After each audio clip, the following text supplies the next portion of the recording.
Welcome to A People's Guide to Publishing, the Vlogcast. I am your host, Joe Biel, the autistic publisher, and this is Elly Blue, the sane voice of reason. Still laughs at that one, 4 episodes in. Today we're going to talk about fine art. The coarse art. Book cover design. Mm-hmm. So, Joe, you do much of the book cover design for Microcosm, not all of it, but do you want to start by kind of telling us what cover design is versus what it isn't? For instance, it's not necessarily the same as like cover illustration.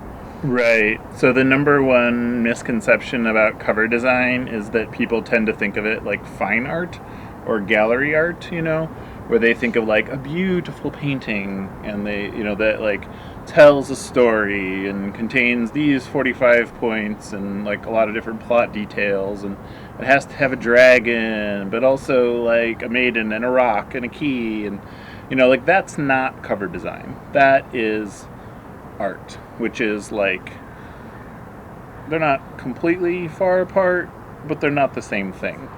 So people often get confused who do graphic design. They can't easily translate that to book cover design because fundamentally what a book cover does that very few other things do is to communicate some very specific handles, like what it is, who it's for, how it's different, and maybe some other aspects of the niche. But it has to do that in 4 to 5 seconds, which, very few things do that, like even a logo, which is like a very complicated kind of design, doesn't have to communicate a lot of specificity. It's more like a vague generality.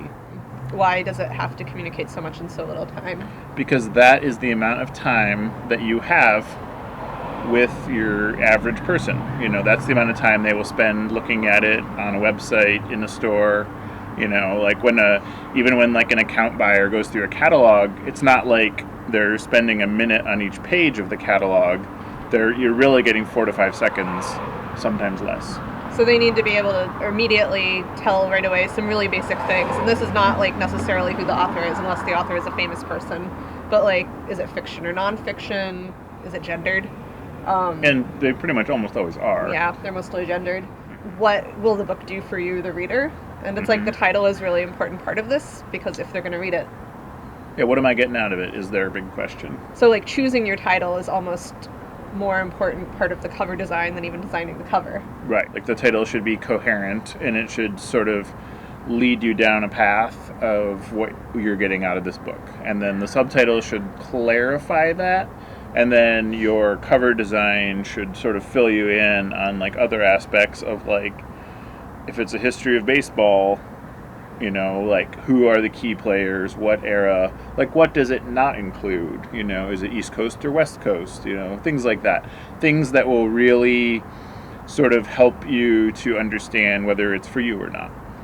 So one thing we're not probably going to be dwelling on very much here is literary fiction. Literary fiction is a pretty small niche that has an outsized reputation. And the rules of cover design, I guess, are the same for that, but I really don't feel like I have a very good understanding of what the conventions are. So I think we should skip talking about that and really focus on what we are best at nonfiction. Well, I mean, and it's all kind of the same, really, and I think that's sort of where people get tripped up, is like literary fiction is really the same as nonfiction. Like, if it's like, say, a book about playing cards, the book should have cards on the cover. If it's like a book about, like a fantasy book about a forest, like you don't want to put a cave on the cover, I feel like I have to have this same conversation every single day, and the average cover goes through 20 revisions. Wow. I mean, I think part of it is, like, no matter what genre your book is in, you want, like, one of the things you need to communicate on your cover is that, and you do that by making it conform, at least somewhat, with other books of the genre. Yeah. Like, when we published Unfuck Your Brain, Joe went to the bookstore and noticed that all of the best-selling self-help books were yellow, so we made that book yellow. It's a little silly, but it works. It was her debut book. She was, don't take this personally, Faith, a then unknown, and she was, but it was like the book was fundamentally different because it was edgy. It had F-bombs like a motherfucker. It was like, it had a lot more personality than any comp that we could find, And so we needed it to be similar but dissimilar in the right proportions to really show people, like, this is a serious book that will help you, but it is not your grandpa's self-help book. So, like, what would you say are the order of elements that a person should notice about a book cover? So, and there's like so much hard science to this. So again, it's like genre, like, which is self-help or, fantasy or whatever. And then if the author is of any notoriety, that would be number 2. That's like pretty, even if it's just like their second book and their first book did pretty good. Pretty good meaning 5,000 plus. Or if they were on reality television. Right, yeah. If they're like a celebrity chef, if they had any reason, or even if they're like a constant speaker on a lecture circuit, or like they go to every nerd conference about linguistics. Like if somebody is an expert on fonts and they write a book on fonts, then all of their font nerds are going to go want to read that book. Like no book is for everybody. It's like you just need to tap into the right people. The third most important thing is the blurb. Like if you have a cover blurb, particularly of a famous person, an endorsement that makes the book credible for an otherwise non-credible author. And sometimes that's like the forward by, sometimes that's like Vanity Fair says this person knows fashion like nobody else, like it's things like that your average person going to the bookstore is going to be like, I do need another book about fashion, but what has this person got to say that I don't already know? It's like when you're in the drugstore and you're in the as seen on TV section, and they always say as seen on TV, and it totally works. But that means nothing, because that just means they bought advertising. But this is kind of the same way, where like they just happen to once impress some magazine or existing famous person, or they have a friend, and that is enough where that like flips the skeptic to being like, oh, what's going on here? And that literally is like the number one scientific motivator that makes people turn the book over, read the back, and then continue to like read that top line blurb, which is number 4. And that's the thing, which is we call the tagline. I wrote one yesterday that was like, sing the songs of the revolution, which is like, you don't want it any longer than that, because you're really just trying, it's like your third opportunity at a subtitle, you get to sort of leverage a little bit more. And then like maybe they're going to read a couple more blurbs, maybe they're going to read the publisher's description, and then kind of at that point, they more or less are going to buy the book if they spend that many seconds looking at it, because you've broken the 5-second barrier. And at that point, maybe they're not going to buy it that day or that minute, but they're going to buy it. It's just a matter of when. But most of us don't have the design skills that we need to even necessarily know how to choose a font, or know how to like source artwork, or know what works or what doesn't, or like what colors go together. Do you recommend that people without graphic design experience try to do their own? Do you recommend people hire a cover designer? Do you recommend people buy a ready-made cover design on the internet? What's the best way to proceed? This is a very good question. So if you're writing Grandpa's memoirs, or a book that is just not for like an audience outside of people like maybe 3 people might erroneously purchase it, so you don't need to put effort or time into that unless like this is an important kind of vanity project for you, that you want it to look good in 20 years when you like find it in the attic. Things like if you are trying to like break into sort of a conventional foray and you're writing genre fiction, you must have a conventionally attractive, professionally designed cover. Like there's just no way around it, because otherwise everybody's just going to assume that your book is as amateur as the cover is, But, and I don't know why this is, apparently somebody decided some time ago, for many nonfiction subjects, if your cover is god-awful ugly, nobody will care. Like, that will not be a deterrent to the credibility of your book. Is that fair? No. Is that terrible? Yes. It's terrible for me, on my eyeballs. But Joe might not read your book. Well, if you want Joe to read your book, maybe make it beautiful. Have a beautiful cover. For my eyeballs. My other question is, if people are hiring a cover designer for their book, what is a reasonable amount to spend? I am frequently amazed when I learn how much and how little people spend on cover design. I cannot tell you how many times I will meet a self-published author that spends $5,000 on a cover design, and I have to wonder why. Ellie has explained to me that it is not appropriate to explain to them that they should not be spending that kind of money because they've already spent that money and made that decision, and nothing I say will make them feel any better about it. But on the other end, I meet a lot of people that, it's like one thing, it's like, okay, I have a friend who's a designer, and I do, and that has gotten me out of many jams and many free gifts and generosities. And that's kind of a different thing because that's like somebody that believes in your work and is a professional expert who is doing that out of like the graciousness of like your relationship and believing in you. And that's totally fine. Like I don't feel like that is exploitation in any way. However, there is a weird thing on the internet where you can now pay $5 for a professional to do like what would be like a $250 to $500 cover design job. And that's weird. That's really weird. That professional is probably living in a country where that $5 goes farther, but not necessarily that much farther. Not far enough. Not far enough for their time. So I would say that, if you're doing this for real, depending what your genre is, I think like $100 to $500 is a reasonable amount to spend on a book cover design.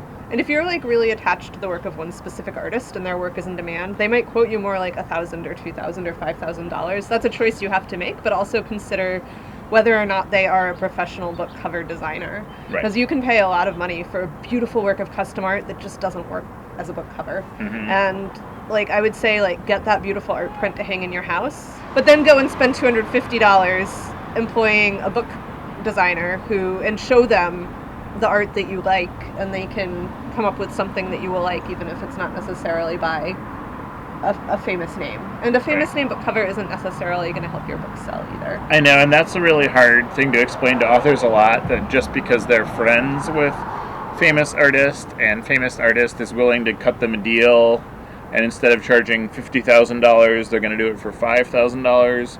Like, it's just not worth it, because as soon as the public is like, oh, this is not a book by famous artist, it's just a book with cover by famous artist, they're just like, they're done. And the other thing is, the more famous and busy the person, the fewer revisions you'll get. Like, I would, every time in a million, I would want to pay less money for the person who's just starting out, maybe isn't as skilled, but is hungrier and is willing to like do as many revisions as it takes to get it right, rather than the person who's like, nope, this is it, you're done, and you're like, but that's not quite what we agreed on.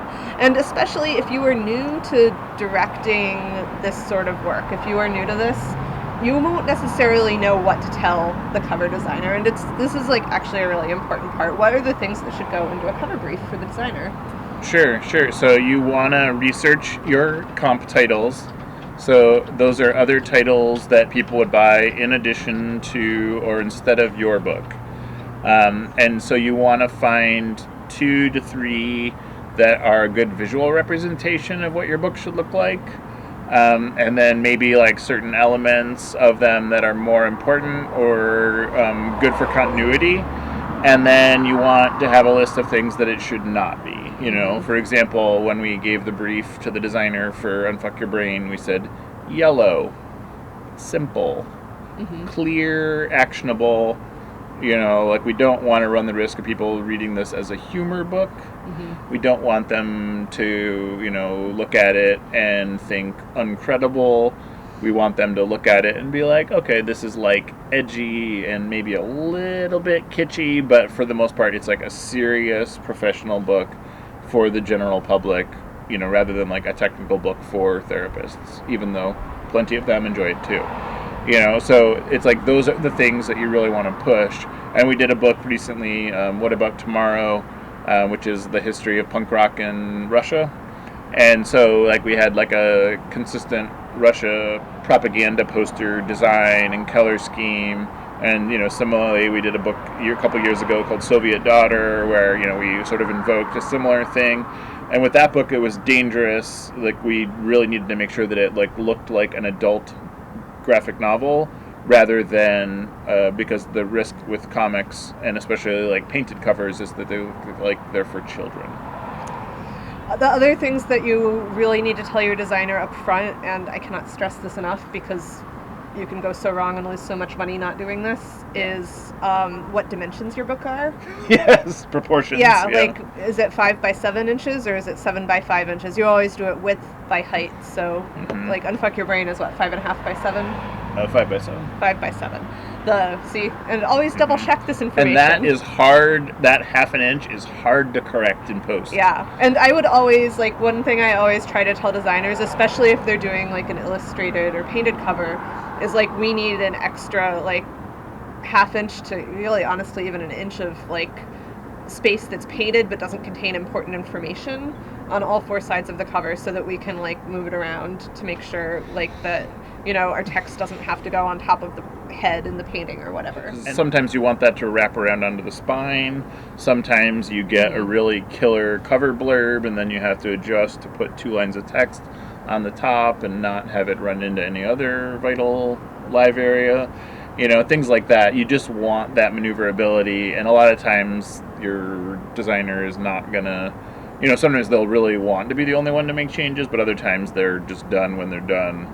Yeah, and you don't want to, you also want to tell them what format it should be in. Like, if you're publishing only an ebook, they will probably go about their work differently than if you are publishing a print book. Or if you're publishing a book where you only have 2 colors of ink on the cover, that's going to be a different format and design than if you are publishing a book that's printed at full CMYK 4-color printing. Right. So you need to be upfront with that. I highly recommend, before you start working, make sure you are agreed on the price, on the deadline, and on the number of revisions, and, like, also, like, how the process will go. So when some designers, when we start working with them, like, there's some designers that we work with that we really trust, and that we're like, okay, we're going to give you this concept, and you're going to give us, like, 3 tiny little pencil sketches, thumbnail ideas, and we'll choose one, and then you'll just do it, and that's it.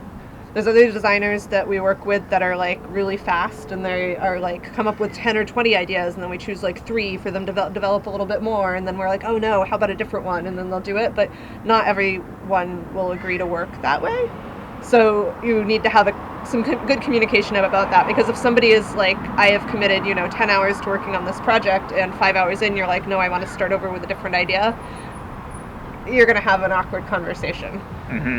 And some people work really fast, and some people, like, if you paid them hourly, you would be paying them $20,000 for a cover, just because they're not efficient in dialing in their process. Like, for example, we have another new book where it's like black and gold metallic ink, and so we can't use any other colors besides white, like white being the absence of ink, because the only 2 inks are black and gold. And sometimes, like, you just have to be ready to make that hard call. Like, we have definitely had it happen more than once, where we've commissioned a cover, and the cover is exactly what we want, and then we go back to our comps, and we put our cover next to the comps, and we're like, that doesn't hold up. Right. Like, that looks like amateur hour next to these. Nobody's going to choose this one on the shelf over that one. And we've paid the designer and thanked them and apologized to them, and then hired someone else to do it. And eaten that cost. So one thing we do is, like, sociological books about bicycling. Most books about bicycling are shelved under sports, which is a dreadfully different shelf full of people doing diet, weight loss, and race training books, which bear no resemblance to the books that we do. Back in the dark ages of 2012, which was when the publishing industry was tanking, Microcosm published a book with a very undeveloped cover and title. I can say this critically because I wasn't there for it. It was called Mark Twain Was Right. You might think that it was a collection of quaint sayings or some kind of work of literary criticism. It was, in fact, a graphic novel about the 2001 Cincinnati protests after a black teenager was shot by police at a traffic stop. Totally compelling, amazing story. Totally the wrong title. Nothing about that book told you what was in it. How many did we sell between 2012 and 2018? Less than 1,000. I mean, about 800, I think. So in 2018, Joe had the idea. Credit where it's due. Being at Comics Pro with one of the owners of Secret Headquarters, and he picked up the book and he, like, shook it at me and he was like, could you at least make a dust jacket for this thing so it has a decent cover? And then, and we were like, oh yeah, we could do that. And then we thought about it and we were like, we should just like make it a decent cover.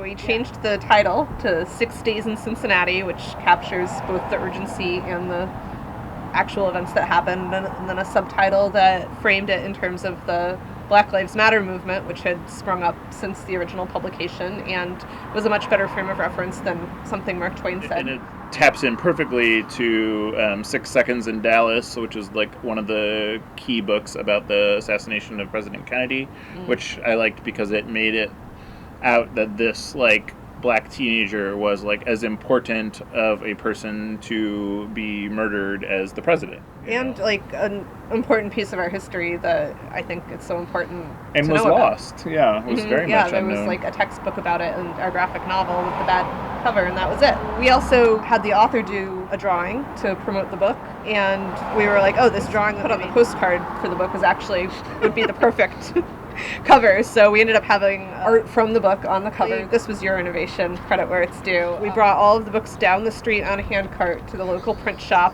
and they literally glued the new cover onto the outside of the old cover. We had asked them to strip and rebind, which is like where they tear the old cover off and then they trim it and then glue the new one on, but they had decided that it would be more efficient to just glue the new cover onto the old cover and then trim the edge. But fortunately, I mean, I feel like if I had bought that book at a store, I would be like stoked. I would be like, this is the coolest thing ever. What even happened here?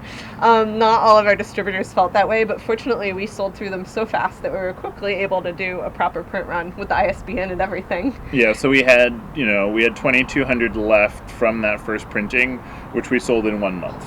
Mm-hmm. Whereas we had sold 800 in the previous 5-6 years. And literally the only thing that changed was the cover and title. Mm-hmm. And in some cases, even the old cover was still there. I wish we had kept a copy. Do we have any copies of that? We do, I think. I think we have a few, because every time they surface, somebody gets very excited. Yeah, we've got to hang on to that and put it in the vault. Mm-hmm. I feel like that's the best cover parable that there is, and we'll include a link to that book also. And that is why your cover does matter. It really matters. Because and I feel like that's the one where, because people are always like, oh, but if the book is great, like, we'll just put whatever cover on it. And you're like, no, put the right cover on it. Think of the cover as like the key for the reader to unlock the greatness of your book. To understand actually it. know it exists. For like it to get in front of enough eyeballs for them to be like telling their friends about it. In any event, this has been The People's Guide to Publishing, the Vlogcast. I am your host, Joe Biel, the autistic publisher. I'm Elly Blue. I am not necessarily a voice of reason all the time. And we'll see you next week where we will talk about something else. What a preview! I'm excited for something else.